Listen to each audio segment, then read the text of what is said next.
Assalamualaikum warahmatullahi wabarakatuh. Perkenalkan, nama saya Nisha Afsaresvila, perwakilan dari kelompok 3.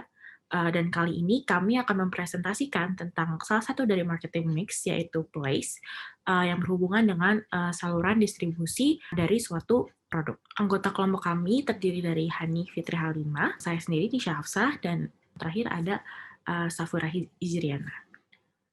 Yang pertama yang akan kami bahas adalah mengenai Islamic atau halal logistics yang diambil dari buku Al-Serhan mengenai Principles of Islamic Marketing. Sebelum mulai masuk ke teori, saya akan menceritakan tentang salah satu produk halal, yaitu Al-Islami Foods. Al-Islami Foods merupakan suatu perusahaan yang pertama kali membrandingkan produknya sebagai produk halal, serta menjadi perusahaan untuk produk halal yang terbesar di dunia. Al-Islami Foods ini memiliki banyak brand di bawahnya, seperti ada Al-Islami Foods itu sendiri yang menjual berbagai frozen food halal. Selanjutnya juga mereka memiliki fast food chain yang bernama Al Farouch. Mereka juga memiliki kios-kios makanan kecil. Nah, beberapa faktor kesuksesan di balik Al-Islami Foods adalah mereka terus berinovasi dalam mengembangkan produk makanan halal mereka. Jadi mereka tidak hanya terfokus pada satu jenis produk, mereka terus melakukan inovasi untuk menciptakan produk-produk halal lainnya yang belum pernah ada. Selain itu, mereka juga sangat memperhatikan halal quality assurance mereka dengan sangat ketat, dan yang menjadi penekanan di sini adalah mereka memiliki supply chain dan supply resources yang berkelas dunia. Oke, kebanyakan orang memiliki concern terhadap suatu kehalalan produk itu hanya pada tahap produksinya saja. Padahal kita juga perlu memikirkan tentang menjaga kehalalan produk pada tahap distribusinya, mulai dari produksi bahan dasar yang akan nantinya digunakan untuk ingredients produk utama, hingga ke transportasi bahan dasar tersebut dan penyimpanannya. Dan di sini Al-Islami ini memiliki benar-benar ketetatan dalam menjaga kehalalan produk mereka pada saat proses distribusi. Mereka bahkan benar-benar menjaga kehalalan mereka dengan memastikan bahwa sapi yang nantinya akan menjadi sumber daging mereka itu memiliki makanan halal. Selanjutnya, pengantaran sapi tersebut ke slaughterhouse atau tempat jagal pun mereka sangat perhatikan agar sapi tersebut tetap terjaga kehalalannya. Selanjutnya, mereka juga mengirimkan bahan-bahan dasar mereka, seperti contohnya daging yang sudah mereka dapatkan di dalam tempat yang tertutup, sehingga kehalalan produk mereka bisa tetap terjaga. Nah, mulai memasuki materinya, jadi seperti yang kita ketahui, kita akan membahas mengenai halal supply chain pada bab ini. Dan karena semakin banyaknya permintaan akan produk-produk halal di seluruh dunia, maka perusahaan juga perlu memerhatikan kehalalan dari supply chain mereka. Nah, halal market supply chain ini banyak mengubah manufacturing di seluruh dunia, khususnya di negara non-Muslim. Contohnya adalah di Brazil.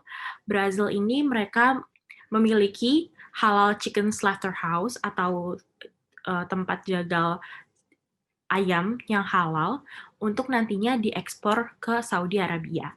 Dan Brazil ini menjadi negara dengan nilai ekspor ayam halal terbesar di dunia, seperti yang tertulis di artikel di bawah ini. Jadi pada tahun 2020 sendiri, pada semester pertama tahun 2020 sendiri, Brazil berhasil mengekspor sebanyak 1 juta ton ayam halal ke negara Muslim, menurut data dari Brazilian Association of Animal Protein. Dan bahkan 40% dari ekspor Brazil ini memperhatikan standar agama dan kebersihan Islam.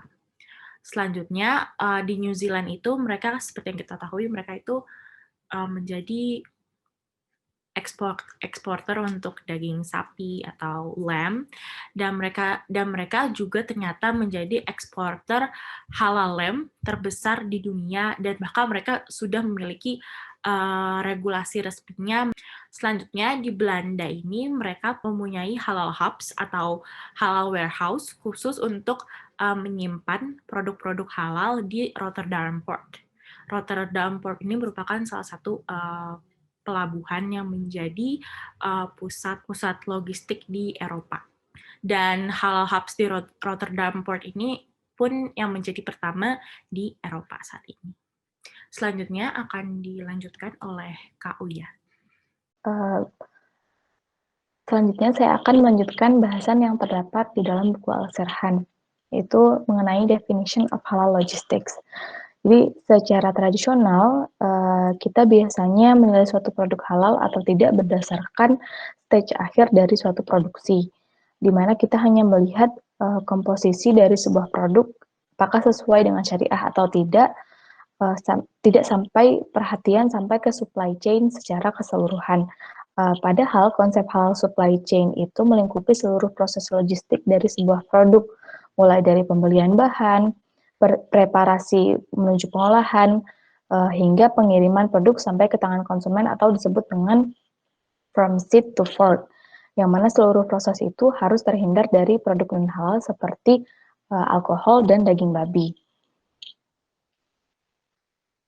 Nah, kemudian di buku ini juga dijelaskan mengenai hal logistik sebagai salah satu sumber competitive advantage bagi sebuah perusahaan. Untuk perusahaan yang dapat menunjukkan bahwa produk halal mereka dipersiapkan, diangkut, dan dikirim melalui halal supply chain akan menjadi competitive advantage tersendiri bagi perusahaan tersebut, karena bisa menjadi salah satu cara perusahaan untuk mempromosikan produk halal mereka. Karena pada konsep tradisional tadi yang beranggapan bahwa produk halal hanya dilihat dari final stage of production, jika perusahaan mampu menunjukkan bahwa seluruh rangkaian proses yang dimilikinya itu halal, akan menghilangkan keraguan konsumen muslim, terutama konsumen muslim yang internet savvy, yang akan memborbardir perusahaan dengan menyebarkan isu terkait kehalalan produk di media sosial. Hal ini biasanya dilakukan oleh orang muslim yang semangatnya tinggi, bukan yang ilmunya yang tinggi, dan mereka jumlahnya banyak, serta tidak berhenti menyebarkan isu tersebut. Oleh karena itu penting bagi perusahaan untuk dealing dengan emosional dan religius muslim dengan membuat dokumentasi yang bisa membangun reputasi perusahaan bahwa seluruh proses produksi dan distribusi produk mereka sesuai dengan prinsip syariah. Nah, sebenarnya sudah tidak perlu atau tidak penting bagi sebuah perusahaan menstate bahwa produk mereka halal jika memang produk tersebut ditargetkan untuk konsumen muslim. Mereka tidak akan menargetkan konsumen muslim jika memang produk mereka jelas-jelas haram. Akan tetapi perusahaan mau mengambil strategi promosi produk halal ini sebagai strategi diferensiasi dari kompetitor mereka.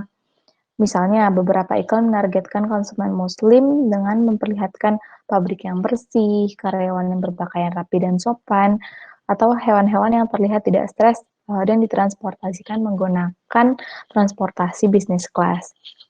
Nah, bagi perusahaan yang belum menggunakan strategi ini, mereka tidak punya opsi lain selain dengan mengikuti strategi tersebut untuk menargetkan konsumen muslim. Perusahaan-perusahaan tersebut telah menyadari bahwa mereka telah kehilangan positioning mereka karena perusahaan lain telah menerapkan strategi ini, sehingga lama-kelamaan strategi ini bukan lagi menjadi faktor diferensiasi, melainkan syarat inti dari strategi pemasaran halal. Nah, kemudian di buku ini dibahas tentang halal hubs dan halal logistics. Pemerintah di berbagai negara telah menyadari bahwa halal logistics merupakan hal penting di industri halal agar bisa berkompetisi di pasar halal. Beberapa negara telah berinvestasi untuk membangun halal hubs atau pabrik khusus dan halal logistics untuk memastikan kemurnian produk selama pengiriman dan penyimpanan. Sejauh ini, menurut di paper, player yang paling berpengaruh di halal logistics adalah Brazil, New Zealand, dan Belanda, yang mana ketiga negara tersebut bukan merupakan negara mayoritas Muslim. Nah, beberapa negara Muslim juga memperkuat capabilities mereka dalam mengembangkan halal logistics, yaitu Malaysia, Dubai, dan Turki. Mereka memanfaatkan kelebihan lokasi negara mereka yang dekat dengan negara-negara yang cukup peka dengan halal industri, misalnya Asia Tenggara, Australia, Timur Tengah, dan Eropa. Malaysia sendiri sedang membangun standarisasi sertifikasi halal dan halal logistics yang baik serta mempunyai kedekatan dengan Australia dan New Zealand. Kemudian Dubai memiliki kelebihan di shipping abilities dan lokasinya yang berada di tengah-tengah antara negara bagian timur dan barat. Kemudian Turki juga sedang memanfaatkan potensinya sebagai pusat industri halal karena dekat dengan Eropa. Nah, Uni Eropa juga sedang membuat sistem sertifikasi makanan halal dan OIC yang membawahi lebih dari 50 negara Islam juga ingin memperluas payung industri halal di dunia sebelum Uni Eropa berada di depan mereka. Nah, ini terkadang bisa menjadi perdebatan sendiri, di mana di dalam Islam dianjurkan bahwa sesuatu lebih baik dilakukan oleh pihak yang bisa melakukannya secara paling baik. Karena yang terpenting di ekonomi Islam itu adalah terciptanya pembangunan dan kebaikan bagi dunia, terlepas dari siapa yang melakukan hal tersebut. Dan seharusnya memang program halal logistics ini tidak tertunda agar manfaatnya dapat dirasakan secepatnya di seluruh dunia. Kemudian lanjut ke halal port.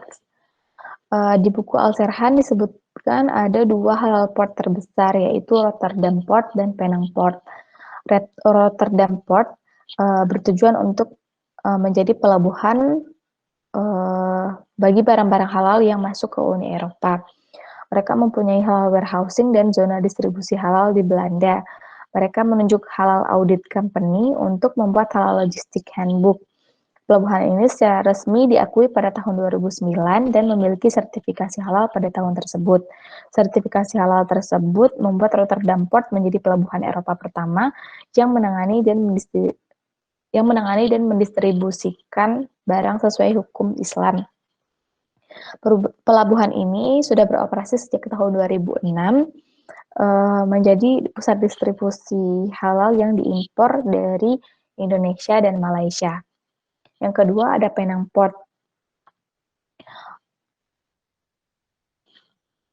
Mengikuti jejak Rotterdam Port, Penang Port mempersiapkan dirinya untuk menjadi halal business hub di Asia. Pemerintah Penang membentuk agensi bernama Penang International Halal Hub untuk mengkoordinasi, memfasilitasi, dan mendevelop halal industri di Penang. PIHH ini menjadi perantara antara investor, supplier, dan global halal market. Penang Port ini terus berkembang sejalan dengan adanya demand terhadap halal shipments karena adanya halal industri di negara-negara terdekat seperti Thailand bagian selatan dan Indonesia, atau bisa disebut dengan halal growth triangle. Kedua pelabuhan ini, Rotterdam Port dan Penang Port, keduanya memiliki cold room facilities, area storage, dan semua fasilitas yang berkaitan dengan handling dan penyimpanan produk-produk halal. Kedua pelabuhan ini mendevelop SOP yang dikenal dengan halal superhighway, yang memperkuat proyek halal shipments antara Malaysia dan Belanda. Mereka juga membangun jalur langsung antara kedua negara. Nah, kemudian materi terakhir yang dibahas di buku Al-Serhan ini yaitu mengenai requirements of halal logistics. Yang pertama, halal logistik provider itu harus memperhatikan dua hal. Yang pertama, produk atau barang halal tidak boleh terkontaminasi dengan barang non-halal yang berakibat dari fasilitas yang digunakan kedua barang. Yang kedua, produk atau barang halal tidak boleh terkontaminasi dengan residu atau aroma di fasilitas yang digunakan atau karena tidak dibersihkan dengan benar. Misalnya daging ayam dan daging babi disimpan di cold room yang sama, atau daging ayam disimpan di cold room bekas disimpannya daging babi. Oleh karena itu, penting untuk membedakan equipment bahkan pekerja yang berbeda untuk produk halal dan non-halal. Namun masih sulit untuk menseparasikan para pekerja tersebut, maka upaya yang bisa dilakukan adalah dengan membedakan seragam dan memberikan batasan-batasan tertentu bagi para pekerja. Nah, kemudian bagi perusahaan harus memberikan assurance kepada konsumen dengan 3 cara. Yang pertama, menyediakan akses yang mudah terhadap tes lab yang bisa memberikan hasil akurat dan cepat tentang jenis dan kebolehan semua komposisi di suatu produk, baik yang disebutkan maupun yang tidak disebutkan di kemasan yang digunakan selama proses manufaktur. Hal ini juga diperlukan untuk memperkuat link antara pusat riset halal seluruh dunia untuk mendorong para investor agar lebih berinovasi dalam proses produksi produknya. Yang kedua, perusahaan harus mempersiapkan dokumentasi yang memperlihatkan seluruh aktivitas dalam produksi yang bisa diakses oleh publik. Hal ini akan memperkuat link di pasar global antara semua pihak yang terlibat dalam proses produksi dan distribusi karena seluruh aktivitas yang mereka lakukan dapat ditrace oleh pihak manapun. Dan yang ketiga, perusahaan harus membangun networking infrastructure yang dapat membantu perusahaan dalam mengorganisasi network antara supplier dan manufacturer agar perusahaan dan konsumen mendapat halal ingredients atau raw materials yang berkualitas dan membangun relations yang dapat memudahkan para pebisnis untuk menghasilkan profitable business karena operasional yang efisien. Dengan adanya database pula, setiap pihak yang terlibat dalam halal bisnis dapat memposisikan diri mereka secara efisien dan berdekatan dan dapat mendorong adanya fasilitas-fasilitas seperti masjid, hotel syariah, catering halal, gender-based sports, dan lain sebagainya. Nah, tidak hanya itu, bank syariah, asuransi, dan layanan keuangan syariah lainnya juga seharusnya dimasukkan ke dalam halal logistics partner sehingga dapat menambah halal value added pada halal supply chain. Karena keuangan tentunya merupakan hal yang tidak kalah penting dalam transaksi global, seperti penggunaan letter of credit dan sebagainya. Terakhir, marketing halal logistics juga merupakan hal penting sehingga tidak mengabaikan psychological dimension bahwa halal products bukan hanya sekedar halal di final stage of production, tapi halal di seluruh rantai pasokan produk.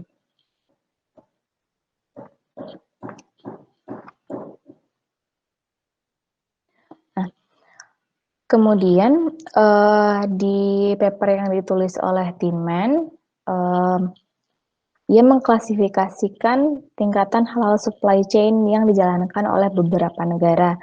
Ada Muslim company yang masih kurang aware terhadap sertifikasi halal, ada halal produk yang hanya bergantung pada halal final stage of production termasuk di dalamnya Indonesia. Ada halal supply chain yang mulai aware terhadap halal di entire chain seperti Malaysia dan Brunei. Serta ada halal value chain yang mengharuskan Islamic Financial Service dimasukkan ke dalam value chain. Namun strategi ini belum ada negara yang bisa menerapkan seperti itu. Presentasi selanjutnya akan dilanjutkan oleh teman saya.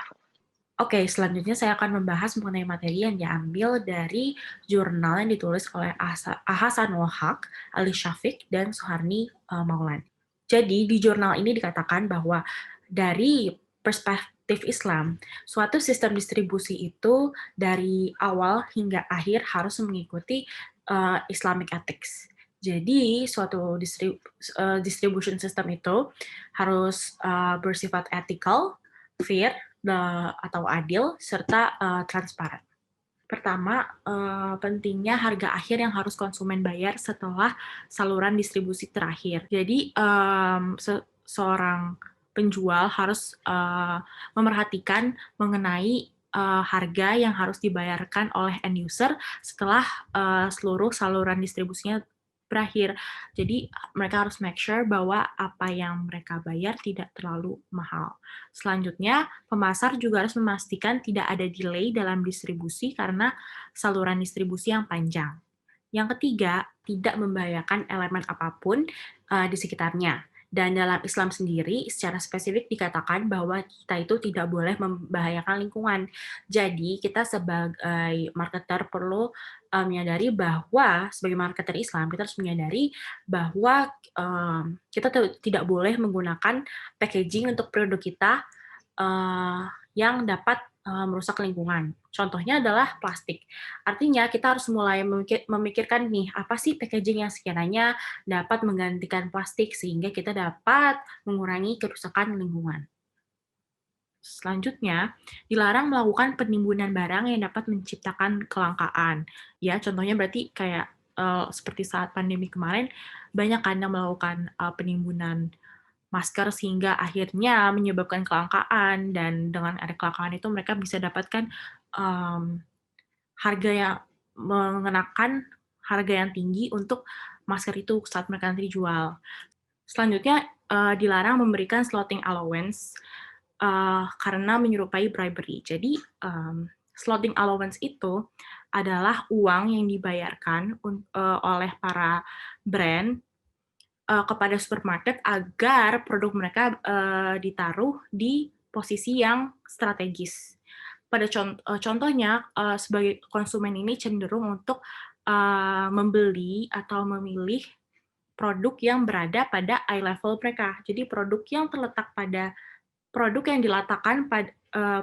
diletakkan pada posisi eye level kita biasanya akan lebih laku, dan pasti brand akan berlomba-lomba agar mereka mendapatkan posisi strategis itu kan, agar produk-produknya laku. Nah, agar mendapatkan posisi strategis itu, brand harus membayar sejumlah uang yang biasanya sudah ditentukan oleh supermarket, seperti itu. Nah, tapi ternyata hal ini itu dilarang dalam Islam karena menyerupakan bribery atau penyogokan. Selanjutnya, juga dilarang melakukan tipe price discrimination yang tidak adil. Baik, perkenalkan nama saya Hani. Selanjutnya saya akan melanjutkan penjelasan mengenai aspek place atau distribution sebagai bagian dari marketing mix namun dalam perspektif Islam. Nah, sumber dari materi yang akan saya jelaskan adalah literatur review yang berjudul The Marketing Concept in Islamic Perspective oleh Mirza Tabrani dan Marlizar dari Syiah Kuala University, Banda Aceh, Indonesia. Nah, jadi dalam Islam, keputusan pemasaran mengenai distribusi ini merupakan aspek yang sangat penting. Pengambilan keputusan terkait distribusi produk dan jasa ini harus mempertimbangkan fakta bahwa maksimalisasi profit ini bukanlah hal utama untuk menciptakan kesejahteraan di tengah komunitas maupun di tengah masyarakat. Tujuan utama dari distribusi dalam Islam adalah menciptakan value atau nilai dan kepuasan yang etis untuk produk dan jasa yang dijual. Berdasarkan prinsip Islam, terdapat beberapa hal yang perlu diperhatikan dalam distribusi. Yang pertama adalah tidak membebankan konsumen, terutama dalam aspek higher price dan juga delay. Lalu yang kedua adalah mengemas produk dengan baik dan benar, karena pada dasarnya packaging ini harus appropriate dan mampu melindungi produk. Dan untuk produk yang berbahaya atau beracun, itu harus didistribusikan dengan lebih hati-hati biar nggak merugikan sekitar. Lalu yang ketiga adalah tidak menyakiti orang lain di jalan, karena ketika kita menyakiti orang lain di jalan, terutama ketika mengantar barang yang berbahaya atau beracun, itu merupakan bagian dari praktik marketing yang tidak baik atau kurang etis. Dan yang keempat adalah tidak ada penundaan karena alasan yang tidak penting, karena pada dasarnya salah satu bentuk penyimpangan etika dalam channel distribusi yang tidak diperbolehkan adalah menyebabkan keterlambatan pengiriman untuk alasan yang tidak perlu dan akhirnya membuat konsumen datang berkali-kali sehingga konsumen akhirnya merasa tidak nyaman. Nah, selanjutnya dalam framework Islamic Ethics juga ada beberapa tambahan. Yang pertama adalah distributor tidak menggunakan paksaan. Lalu yang kedua, saluran distribusi tidak membebani pelanggan, seperti yang tadi udah di-mention di awal, yaitu dalam higher price dan juga delay. Yang ketiga adalah ditutup pada saat sholat Jumat. Dan yang keempat, menghindari lokasi yang mencurigakan. Nah, selain itu, Islam juga tidak melarang adanya perantara dalam pengiriman barang atau penerimaan barang, seperti melalui agen atau pihak ketiga. Yang terakhir, kesimpulan dari presentasi kelompok kami adalah yang pertama, halal supply chain jelas akan menjadi keunggulan tersendiri bagi perusahaan, khususnya untuk menarik konsumen muslim. Oleh sebab itu, halal logistik bukan lagi merupakan differentiating factor, namun sebagai core requirement. Dan yang terakhir, distribusi dalam Islam merupakan hal yang penting, dan tujuan utama dari distribusi dalam Islam adalah menciptakan nilai dan kepuasan yang etis untuk produk dan jasa. Sekian presentasi dari kelompok kami, kurang lebihnya mohon maaf. Wassalamualaikum warahmatullahi wabarakatuh.